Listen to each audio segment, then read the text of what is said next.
प्रसिद्ध मंदिर राजस्थान के सीकर जिले में स्थित है। खाटू श्याम जी को भगवान श्री कृष्ण का अवतार भी माना जाता है।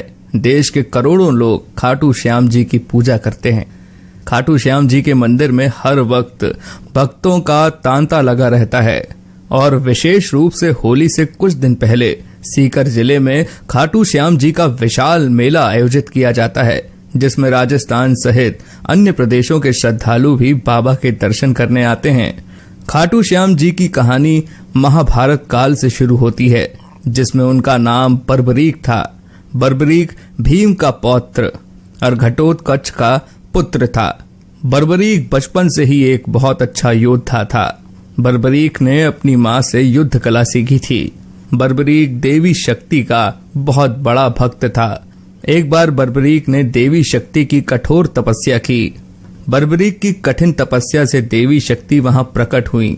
आंखें खोलो पुत्र। प्रणाम माते। तुम्हारा कल्याण हो पुत्र।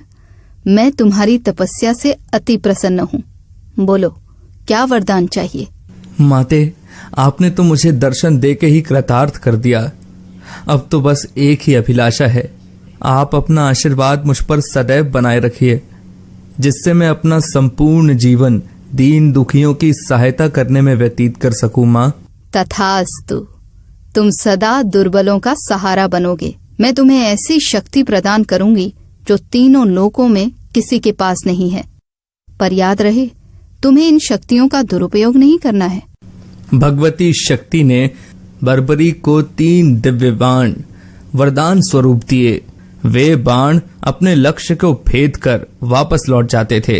इसी वजह से बर्बरीक अजय हो गया। बर्बरीक अपनी माता के पास पहुंचा और देवी शक्ति के दिए हुए वरदान के बारे में उन्हें बताया। माँ, मैं भी कौरव पांडव के युद्ध में जाना चाहता हूँ।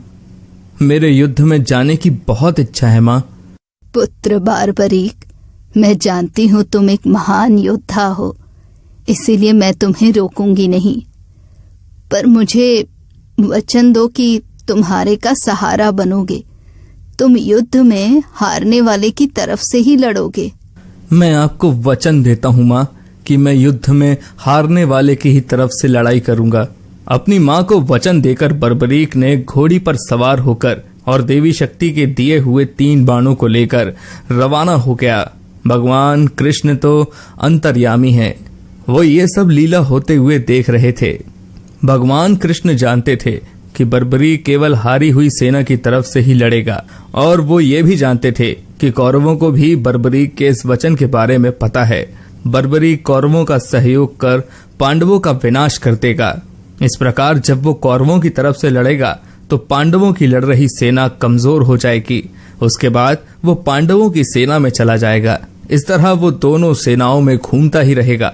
श्री कृष्ण को पता था, अगर बर्बरीक इस युद्ध में शामिल हुआ तो कोई भी सेना नहीं जीत पाएगी और अंत में कौरव पांडव दोनों का विनाश हो जाएगा और केवल बर्बरीक ही शेष रह जाएगा।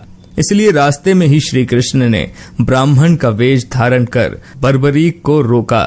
बर्बरीक को रोकने का अब एक ही उपाय है, मुझे बर्बरीक से उसके शीश का दान मांगना होगा। श्री महावीर योद्धा, तुम कौन हो?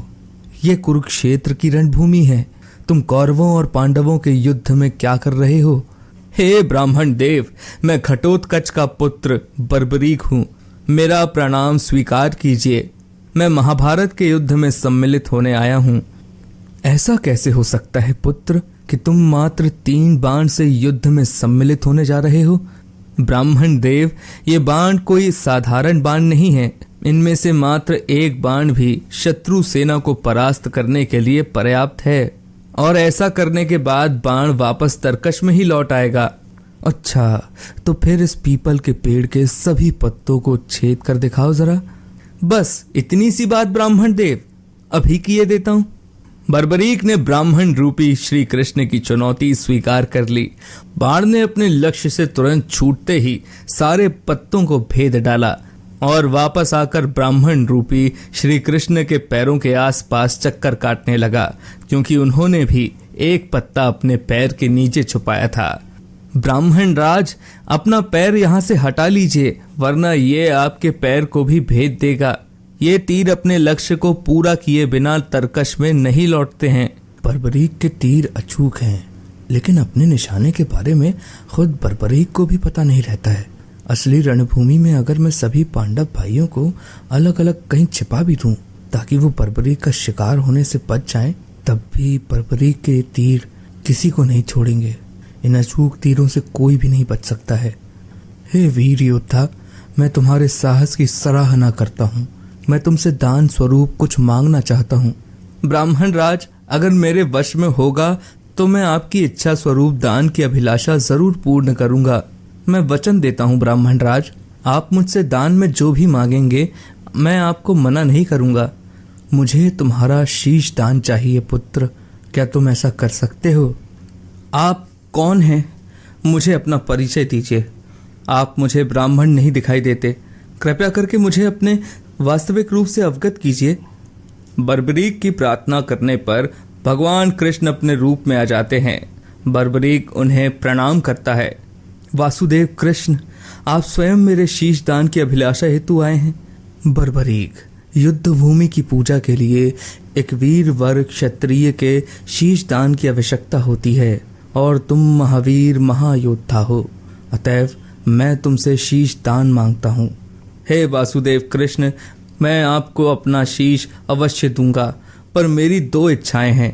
पहला ये कि मेरी देह को आप स्वयं अग्नि देंगे, और दूसरी इच्छा ये है कि मैं अंत तक इस युद्ध को देखना चाहता हूँ। ऐसा ही होगा वीर शीशदानी बर्बरीक।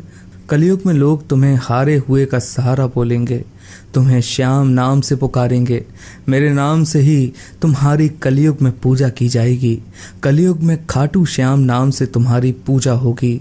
फाल्गुन माह की द्वादशी को बर्बरीक ने अपने शीश का दान दिया।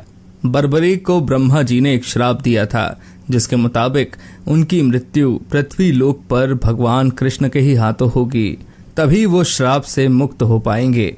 बर्बरीक का सर युद्ध भूमि के समीप ही एक पहाड़ी पर सुशोभित किया गया, जहां से बर्बरीक ने महाभारत का संपूर्ण युद्ध देखा।